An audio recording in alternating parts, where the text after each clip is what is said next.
사람을 알면 알수록 혼자가 편해진다. 우리는 외로움을 두려워하며 사람들 속으로 뛰어듭니다. 그런데 이상하게도 사람을 깊이 알아갈수록 고독이 주는 평화가 더 절실해집니다. 19세기 철학자 쇼펜하우어는 이미 알고 있었습니다. 사람을 알면 알수록 혼자가 편해진다는 것을. 오늘은 왜 우리가 점점 혼자 있는 시간을 소중하게 여기게 되는지, 그리고 그것이 외로움이 아닌 성숙의 신호일 수 있다는 것에 대해 이야기해 보려고 합니다. 여러분도 이런 경험 있으시죠? 친구들과 만나서 즐거운 시간을 보냈는데 집에 돌아오면 묘한 피로감이 몰려옵니다. 웃고 떠들었지만 정작 내 이야기는 제대로 하지 못했다는 느낌. 누군가의 자랑을 들어주고 누군가의 불평에 공감해주고 분위기에 맞춰 리액션했지만 정작 나는 어디 있었나 싶은 순간. 쇼펜하우어는 이것을 사회적 가면이라고 불렀습니다. 우리는 사람들과 함께 있을 때 진짜 자신이 아닌 상황에 맞는 버전의 자신을 연기합니다. 회사에서는 프로페셔널한 나, 친구들 앞에서는 재미있는 나, 가족 앞에서는 책임감 있는 나. 문제는 이 가면을 너무 오래 쓰고 있으면 진짜 내가 누구인지 잊어버린다는 겁니다. 요즘은 더 심해졌습니다. 우리는 수백 명의 친구를 SNS에 두고 있지만 정작 새벽 3시에 전화할 수 있는 사람은 몇 명이나 될까요? 좋아요를 누르고 댓글을 달고 스토리를 올립니다. 하지만 그 이면에는 끊임없는 비교와 경쟁이 숨어 있습니다. 누군가의 여행 사진을 보며 부러워하고 누군가의 성공 소식에 축하를 보내면서도 마음 한편에서는 나와 비교합니다. 쇼펜하우어가 살았던 19세기에는 SNS가 없었지만 그는 이미 알고 있었습니다. 사람들은 본질적으로 자기중심적이며 타인에 대한 관심은 대부분 자신의 이익이나 허영과 연결되어 있다는 것을. 직장에서 동료들과 점심을 먹습니다. 누군가는 상사 욕을 하고 누군가는 회사 불평을 늘어놓습니다. 당신은 고개를 끄덕이며 듣습니다. 공감하는 척, 이해하는 척, 같은 편인 척. 저녁에는 친구가 연애 상담을 요청합니다. 1시간 넘게 같은 이야기를 반복해서 듣습니다. 조언을 해줘도 결국 자기 하고 싶은 대로 합니다. 당신의 시간과 감정은 소비되었지만 낳는 건 피로뿐입니다. 이것이 감정 노동입니다. 누군가의 감정을 받아주고 위로하고 공감하는 것. 그 자체로는 아름다운 일이지만 그것이 일방적이고 지속적일 때는 우리를 소진시킵니다. 쇼펜하우어는 말했습니다. 대부분의 사람들은 당신이 무엇을 줄 수 있는지에만 관심이 있다고. 20대 초반 우리는 사람을 믿습니다. 친구는 영원할 것 같고 사랑은 변하지 않을 것 같습니다. 배신당해도 그 사람만 나쁜 거야 라고 생각하며 여전히 세상과 사람에 대한 믿음을 유지합니다. 이 시기에는 관계의 수가 중요합니다. 많은 친구, 넓은 인맥, 활발한 사회생활. 주말마다 누군가를 만나고 매일 밤 단톡방에서 수다를 떱니다. 하지만 시간이 지나며 깨닫습니다. 진심보다 계산이 앞서는 사람들. 필요할 때만 연락하는 친구들. 당신이 힘들 때는 보이지 않다가 자신이 힘들 때만 나타나는 사람들. 누군가는 항상 피해자 코스프레를 합니다. 모든 불행은 남의 탓, 환경의 탓, 운의 탓입니다. 당신이 아무리 조언해도 위로해도 변하지 않습니다. 오히려 당신에게 더 많은 것을 요구합니다. 누군가는 끊임없이 자랑합니다. 겉으로는 조언을 구하는 척하지만 실제로는 자신의 성공을 자랑하고 싶어 합니다. 당신의 의견은 중요하지 않습니다. 그저 감탄해 주기를 바랄 뿐입니다. 누군가는 당신을 이용합니다. 필요한 정보가 있을 때, 도움이 필요할 때만 연락합니다. 그리고 그들의 목적이 달성되면 다시 연락이 끊깁니다. 쇼펜하우어는 이를 인간의 이기적 본성이라고 불렀습니다. 그는 너무 냉소적인 걸까요? 아니면 그냥 정직한 걸까요? 가장 충격적인 깨달음은 우정에서 옵니다. 10년을 함께한 친구가 있습니다. 학창 시절부터 모든 것을 나눴던 친구. 그런데 당신이 성공하거나 행복해지는 순간 미묘한 변화가 느껴집니다. 진심 어린 축하보다는 형식적인 멘트, 당신의 기쁨을 함께 나누기보다는 자신의 어려움을 늘어놓습니다. 심지어 당신의 성공을 평가절하하거나 운이 좋았을 뿐이라고 말합니다. 반대의 경우도 있습니다. 당신이 힘들 때 진짜 친구가 누구인지 알게 됩니다. 평소에 가까웠던 사람들은 사라지고 예상치 못한 사람이 손을 내밉니다. 쇼펜하우어는 말했습니다. 진정한 우정은 극히 드물다. 대부분의 우정은 상호 이익의 교환에 불과하다고. 처음에는 이 말이 너무 냉정하게 느껴집니다. 하지만 30대, 40대를 살아보면 그의 말이 완전히 틀리지 않았다는 것을 인정하게 됩니다. 연애와 결혼에서도 마찬가지입니다. 처음 사랑에 빠질 때는 상대방이 완벽해 보입니다. 모든 것이 아름답고 모든 말이 의미 있고 함께하는 모든 순간이 특별합니다. 하지만 시간이 지나면 현실이 보입니다. 상대방의 이기심, 고집, 나쁜 습관들. 당신이 사랑했던 것은 진짜 그 사람이 아니라 당신이 투영한 이상적인 이미지였다는 것을 깨닫습니다. 쇼펜하우어는 사랑을 종족 보존을 위한 생물학적 충동이라고 보았습니다. 너무 낭만이 없나요? 하지만 이혼율 50%의 시대를 살아가는 우리는 알고 있습니다. 감정만으로는 부족하다는 것을. 심지어 가족도 완벽하지 않습니다. 부모는 당신을 사랑한다고 말하지만 때로는 그것이 조건부입니다. 당신이 그들의 기대를 충족시킬 때만, 당신이 성공했을 때만, 당신이 그들의 자랑거리가 될 때만. 형제자매와의 관계도 복잡합니다. 어린 시절의 경쟁, 부모의 차별적 대우, 성인이 된 후의 금전 문제. 피를 나눴다고 해서 자동으로 이해하고 사랑하는 것은 아닙니다. 쇼펜하우어는 가족조차도 우연히 같은 집에 태어난 낯선 사람들이라고 표현했습니다. 그렇게 사람들의 본성을 하나씩 알아가며 우리는 혼자만의 시간을 갖게 됩니다. 처음에는 어색합니다. 주말에 아무 약속도 없으면 불안합니다. 혼자 밥 먹고, 혼자 영화 보고, 혼자 산책하는 것이 어색하고 쓸쓸하게 느껴집니다. 하지만 점차 익숙해집니다. 그리고 놀라운 것을 발견합니다. 혼자 있을 때 비로소 나 자신과 마주할 수 있다는 것을. 가면을 벗을 수 있습니다. 누구에게 맞출 필요도, 누구를 신경 쓸 필요도 없습니다.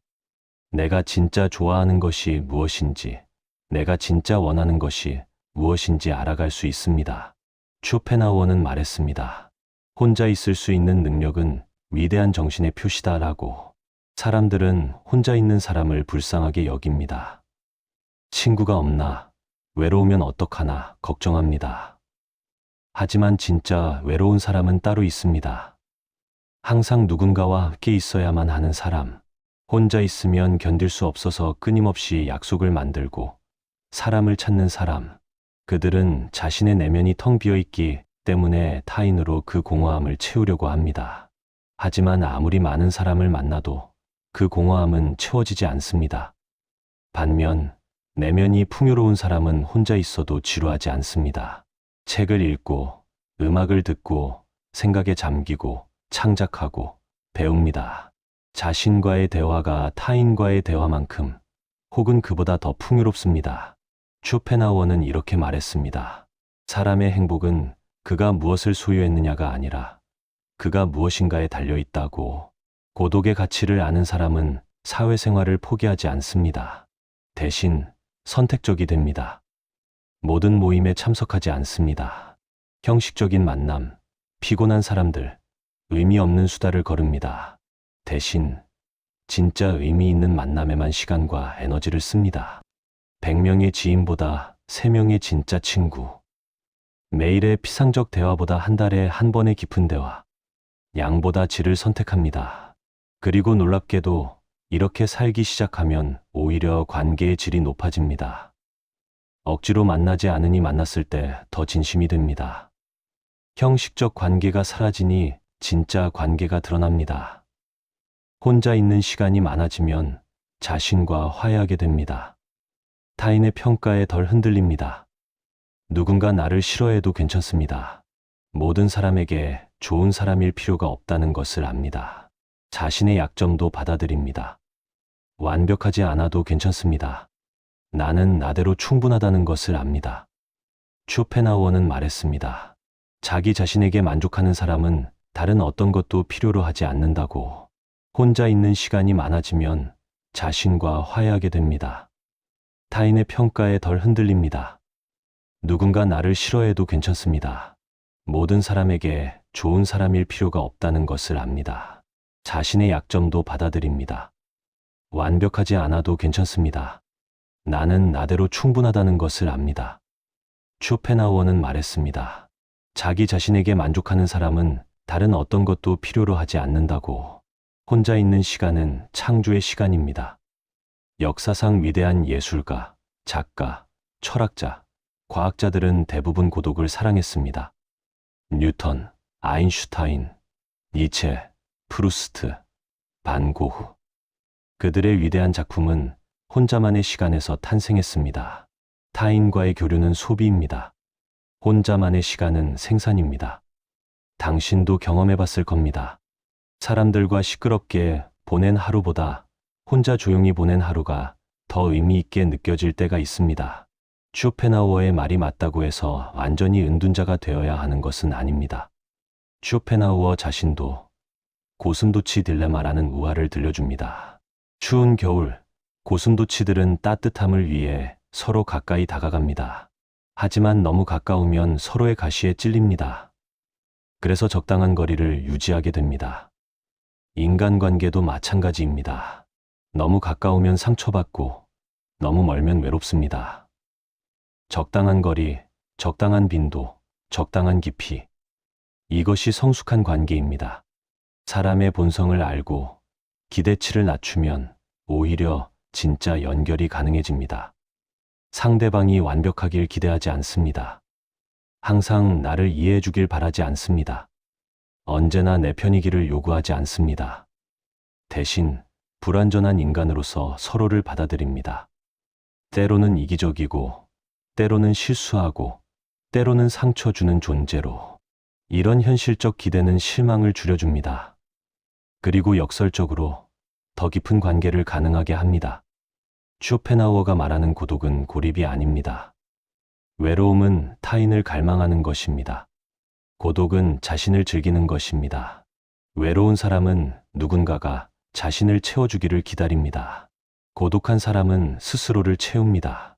당신이 혼자 카페에 앉아 책을 읽고 있다고 생각해 보세요. 주변 사람들이 당신을 외로운 사람으로 볼 수도 있습니다. 하지만 당신은 그 순간 완전히 만족스럽습니다. 이것이 쇼펜하우어가 말하는 진짜 자유입니다. 사람을 알면 알수록 혼자가 편해진다는 말은 염세적으로 들릴 수 있습니다. 하지만 이것은 성장의 증거입니다. 당신이 더 이상 환상을 보지 않고 현실을 본다는 것, 타인에게 의존하지 않고 스스로 설 수 있다는 것, 피상적 관계에서 벗어나 진정한 관계를 원한다는 것. 20대에는 많은 사람들 속에서 나를 찾으려 합니다. 30대, 40대가 되면 혼자 있는 시간 속에서 나를 찾습니다. 이것은 비관이 아니라 지혜입니다. 그렇다면 어떻게 고독을 살아갈 수 있을까요?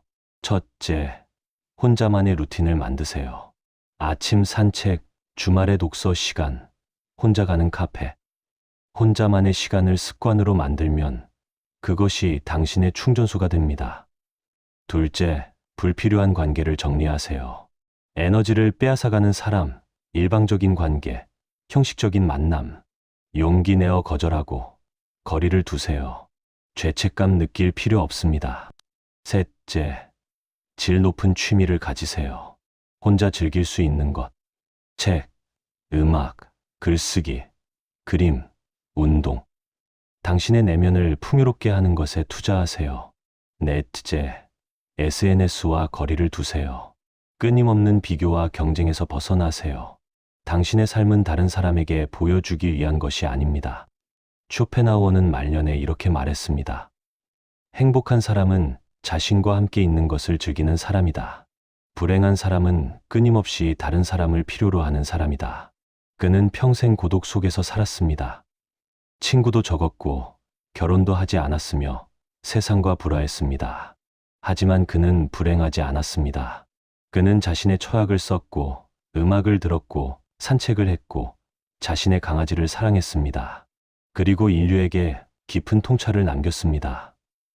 만약 당신이 요즘 혼자 있는 시간이 편해졌다면 그것은 당신이 외로워서가 아닙니다. 당신이 성숙해졌기 때문입니다. 만약 당신이 사람들의 모임에서 피로를 느낀다면 그것은 당신이 사회성이 없어서가 아닙니다. 당신이 진정성을 원하기 때문입니다. 만약 당신이 주말에 아무도 만나지 않고 혼자 지내는 것을 선택한다면 그것은 당신이 불쌍해서가 아닙니다. 당신이 자신의 가치를 알기 때문입니다. 사람을 알면 알수록 혼자가 편해진다는 것. 이것은 냉소가 아니라 자유입니다. 이것은 고립이 아니라 독립입니다. 이것은 외로움이 아니라 평화입니다. 쇼펜하우어는 200년 전에 이미 알고 있었습니다. 그리고 21세기를 살아가는 우리도 하나씩 깨닫고 있습니다. 혼자 있을 수 있는 용기, 자기 자신과 친구가 될 수 있는 능력, 타인의 인정 없이도 자신을 사랑할 수 있는 힘. 이것이 진정한 성숙이고 진정한 자유입니다. 당신이 오늘 혼자 이 영상을 보고 있다면 당신은 이미 그 여정 위에 있습니다. 그리고 그것은 매우 아름다운 일입니다. 마지막으로 강조하고 싶은 것이 있습니다. 고독은 강요된 것이 아닙니다. 선택한 것입니다. 어쩔 수 없이 혼자 남겨진 것이 아닙니다. 능동적으로 고독을 선택한 것입니다. 고립은 비참하지만 고독은 아름답습니다. 고립은 나는 혼자야. 아무도 나를 원하지 않아입니다. 고독은 나는 혼자를 선택했어. 이게 나에게 최선이야입니다. 당신은 사람들을 만날 수 있습니다. 하지만 선택하지 않는 것입니다. 왜냐하면 혼자 있는 게 더 낫다는 것을 알기 때문입니다. 이것이 힘입니다. 이것이 자유입니다. 이것이 성숙입니다. 사람을 알면 알수록 혼자가 편해진다는 것. 이것은 냉소가 아니라 자유입니다. 이것은 고립이 아니라 독립입니다. 이것은 외로움이 아니라 평화입니다. 이것은 포기가 아니라 선택입니다. 쇼펜하우어는 200년 전에 이미 알고 있었습니다. 그리고 21세기를 살아가는 우리도 하나씩 깨닫고 있습니다. 혼자 있을 수 있는 용기, 자기 자신과 친구가 될 수 있는 능력, 타인의 인정 없이도 자신을 사랑할 수 있는 힘. 이것이 진정한 성숙이고 진정한 자유입니다. 오늘 밤 혼자 방에 앉아 이 영상을 보고 있는 당신, 주말에 아무 약속도 없어서 이 영상을 찾은 당신, 사람들이 지쳐서 혼자가 편해져서 여기 온 당신, 당신은 외롭지 않습니다. 당신은 자유롭습니다. 당신은 이상하지 않습니다. 당신은 성숙했습니다. 당신은 불쌍하지 않습니다. 당신은 현명합니다. 쇼펜하우어가 말했듯이 당신은 이미 위대한 정신을 가지고 있습니다. 혼자 있을 수 있는 능력을 가진 사람이니까요. 그리고 기억하세요. 고독은 목적지가 아닙니다. 여정입니다. 완벽한 고독에 도달하는 게 목표가 아닙니다. 균형을 찾아가는 게 목표입니다. 때로는 사람들 속에 있고, 때로는 혼자 있고, 때로는 관계를 맺고, 때로는 거리를 두고, 때로는 사랑하고, 때로는 내버려 두고, 이 모든 것의 중심에 당신이 있습니다. 흔들리지 않는 당신, 자기 자신을 아는 당신, 혼자여도 괜찮은 당신. 오늘 이야기가 당신의 고독의 작은 위로가 되었기를 바랍니다. 혼자이지만 외롭지 않은, 고독하지만 풍요로운 삶. 쇼펜하우어가 말한 그 삶을 우리 함께 살아가 봅시다. 세상이 당신을 이해하지 못해도 괜찮습니다. 당신이 당신을 이해하면 됩니다. 세상이 당신을 외롭다고 해도 괜찮습니다. 당신이 평화롭다면 됩니다. 혼자 있는 지금 이 순간, 당신은 완전합니다. 당신은 충분합니다. 당신은 자유롭습니다. 고독을 두려워하지 마세요. 고독을 껴안으세요. 그 안에서 당신은 진짜 자신을 만날 것입니다. 오늘 이야기가 당신의 고독의 작은 위로가 되었기를 바랍니다. 혼자이지만 외롭지 않은, 고독하지만 풍요로운 삶. 쇼펜하우어가 말한 그 삶을 우리 함께 살아가 봅시다. 다음에 또 만나요. 그때까지 당신만의 고독을 즐기시길 바랍니다.